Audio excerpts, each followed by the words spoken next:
हे 5 प्रकारचे ग्लासेस तुम्ही तुमच्या किचन कॅबिनेटमध्ये वापरू शकता. तो सगळ्यात पहिला जो टाईप येतो त्याला आपण फ्रॉस्टेड ग्लास म्हणतो. फ्रॉस्टेड ग्लास किंवा मिल्की व्हाईट ग्लास असंही म्हणतो आपण. सो ह्या फ्रॉस्टिंगचा उपयोग काय होतो, आपल्याला असे काही कॅबिनेट्स करायचे आहेत की जिथे आपल्याला ट्रान्सपरन्सी हवी आहे पण आतल्या वस्तू दिसायला नको, तर आपण त्यासाठी ही कॅबिनेटमध्ये ही ग्लास वापरू शकतो. सो दुसरा आहे फ्लुटेड ग्लास. फ्लुटेड ग्लास किंवा टेक्स्चर ग्लास पण आपण त्याला म्हणू शकतो. त्याच्यामध्ये उभ्या लाईन्स पण येऊ शकतात, त्याच्यात उभ्या खाचा असतात, आडव्या पण येऊ शकतात. सो हा पण एक सेमी ट्रान्सपरंट टाईपचा ग्लास आहे जो चांगला एस्थेटिक लुक देतो तुमच्या किचन कॅबिनेट्ससाठी.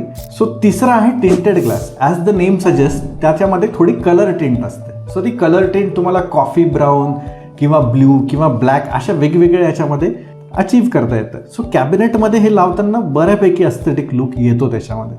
सो चौथा ग्लास म्हणजे प्लेन ग्लास. प्लेन ग्लास म्हणजे पूर्ण ट्रान्सपरंट ग्लास असतो. हा ग्लास बऱ्याचदा आपण क्रॉकरी युनिट किंवा जिथे आपल्याला डिस्प्ले करायचा आहे किचन कॅबिनेट्समध्ये तिथे आपण करू शकतो.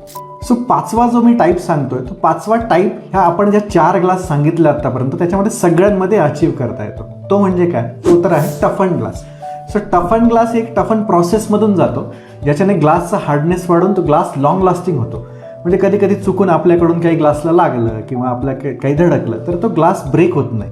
समजा तो एखाद्या मोठ्या आघाताने ब्रेक जरी झाला तरी त्याच्या एजेस शार्प राहत नाही, तो साधारण असा मण्यांमध्ये पडतो किंवा तसाच राहतो.